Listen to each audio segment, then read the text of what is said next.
Monggo enggal tumuju sasora panglipun swanira. Nduk. Santi Agus. Ya.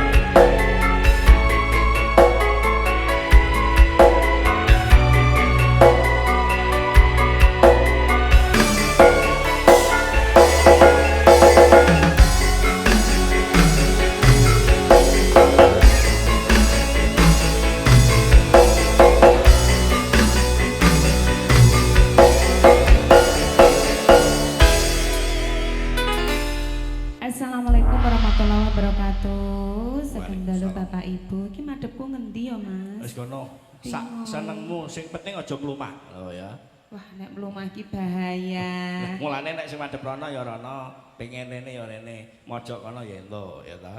Nggih, niki kameramen nggih wonten sedaya mriku nggih wonten. Mriki nggih wonten pun. Wis tenang, bidikane Jawara iki mesti ora luput. Kowe ndelik kowe ketok sithik. Blusuk rono kowe tok. Anjing Bapak Ibu kateraken sugeng dalu sedayanipun menika sampun kalipur kalian Sekar Wangi campur sari. Nah niki pas bagiane kula niku entek-entekan. Dados suarane mungkin nek telas ampun didukani nggih Bapak Ibu. Ya nek didukani ora, paling dibalang tok. Lah nggih. Lha pancen wis entek kari koretan ya Mas. Pun sak medalipun. Apa sing diaturke pengen? Kula nggih ngamanut kalih Mas Edi mawon. Nggih. Nggih nek aku kok ya eling mau ana sing ngrasa-rasan mbake sing liwat karo tak cilik mau. Kusumane ngati. Mbah. Kusumane ngati niku lagu napa-napa Mas? Kusumane ngati tegese sing dadi gegandele ngati. Lho ya lagu to pancen lagu sing diaturke ben seneng atine sing dadi kusumane ngati. Biasane jenengan niku kan iso ngartekno apa-apa ngono lho. Lah iku wis tak atekno Ukara apa ya Mas Yana? Kusumane ngati kaya kowe karo aku contone ya. Dadi kowe iki dadi ganelan atiku. Gelem ta ora? Aku wis duwe kok. Oh ya lah ya ngono. Piye? Bocah kok dikandani kok. Lah aku iki jujur aja iki cek mbon mangga. Monggo diaturke. Nggih. Mbak Manai mangke wonten pambudutan tembang badhe nyanyi angsal nggih Mas Yu. Boleh. Lah nggih to. Katenggo pancen ya.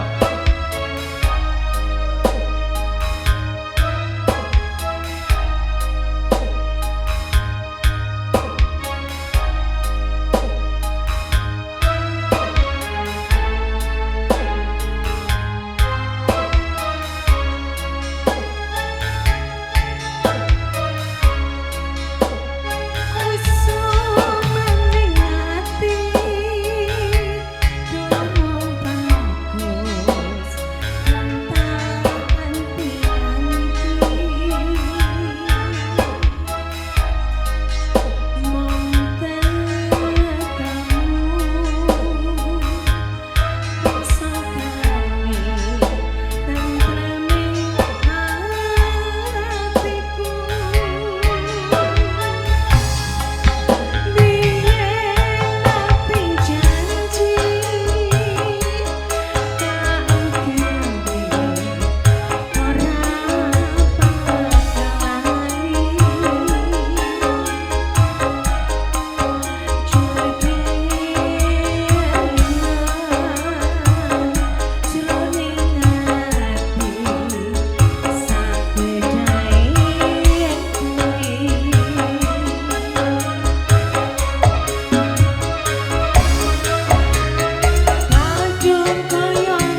cantik tadi. Ya, matur suwun sangat Nanti bisa Mbak Bae. dikonfirmasi dulu.